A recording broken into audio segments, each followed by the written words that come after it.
because they just signed somebody from the Celtics on the team.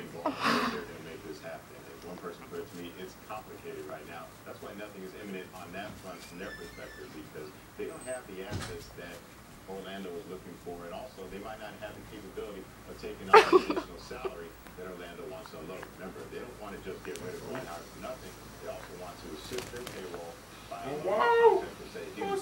Sunshine? Shadow.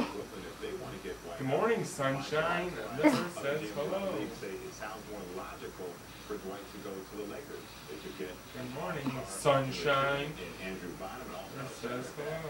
And potentially the Lakers could help him out with this salary cap. Someone laying on the floor. It's more likely when he goes to the Lakers than the Nets. Oh, thank you, Shadow. Oh, ho. Thank you. Thank you.